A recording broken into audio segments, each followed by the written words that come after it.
Right, so welcome to 5.2, where we'll be looking at increasing and decreasing functions. A pretty easy topic. I think people feel pretty comfortable with this. Students don't seem to have trouble. Okay, so what is an increasing function, or what a function is increasing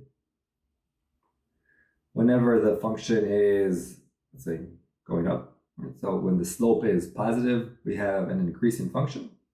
And similarly, if the slope is negative, we have a decreasing function. Another way to say that is here, f prime, or the derivative, the first derivative must be greater than 0. And here it looks like the first derivative is less than 0. Question 1. So here they tell us that the function is increasing on the interval going from negative infinity to a. What must a be equal to? Well, if I'm going from negative infinity, it's from over here, and I keep on going up. It looks like it's increasing up until I reach this turning point. Right? What is the turning point? The turning point is where the function slope goes from either negative to positive or positive to negative, and it's the exact point where the slope is equal to 0, or where the derivative is equal to 0. That is known as a stationary point, and if it changes direction, if it actually changes direction, then we have a turning point, which is what we have here, because it reaches a stationary point, which is at 0.279, comma 5.268, which means that a is equal to 0.279 based on the graph. And then based on that, find the interval where the function is decreasing. So the function is decreasing from 0.279 for x up until 2.39. Right, so here the function, over here, the function is going downhill, decreasing, up until this other turning point. And that is, let me just see here, identify interval, increasing and decreasing functions, identifying intervals on which functions are increasing and decreasing. It should be both from a graph and a function. So in this case, we have it from a graph. Here's another way that they could ask you a problem relating to increasing and decreasing functions. Here they gave you a first derivative, right? So f prime, or the first derivative. Find the turning points of the function. So remember what we said that turning points are. The turning points are when the derivative is equal to 0.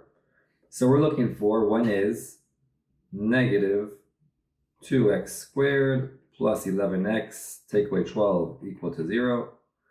I will multiply both sides of this equation by -1 just to make it easier for me to work with. This is the same thing as asking, when is 2x squared, take away 11x plus 12 equal to 0. And now to factor this, let's see here, this is going to factor, we have 2x and x.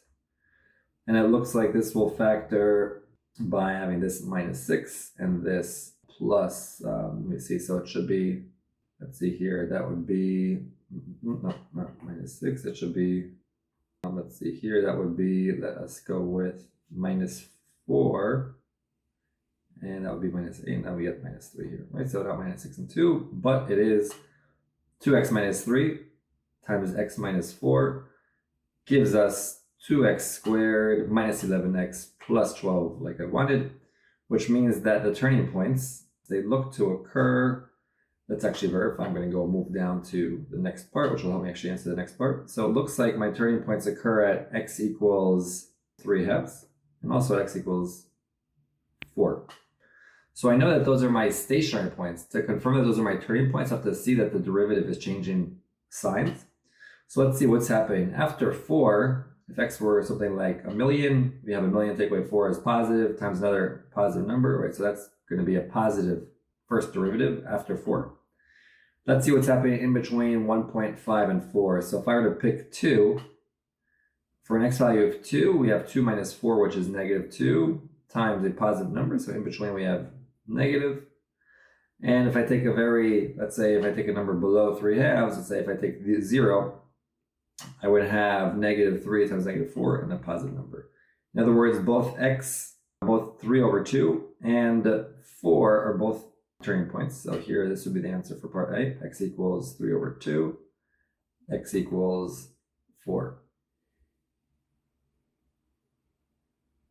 Now remember, if one of them didn't change, if one of them didn't show a sign change, then you would have a stationary point, but you wouldn't have a turning point.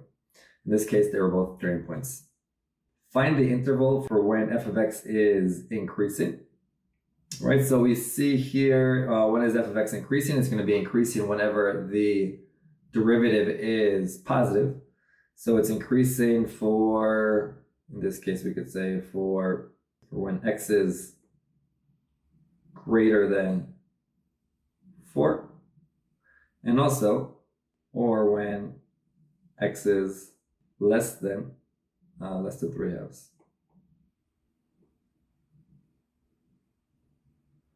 Right, in both of these cases, let me make it clear. Right, so in both of these cases, the function is increasing, excuse me, right? In both of those cases, we have derivatives which are positive. So that is the idea of increasing and decreasing functions, right? A function's increasing if its slope is positive, decreasing if its slope is negative. We could determine this either from a function from the graph itself or from a given derivative. So a pretty easy video, and we will meet again, a pretty easy lesson, and we'll meet again for 5.3.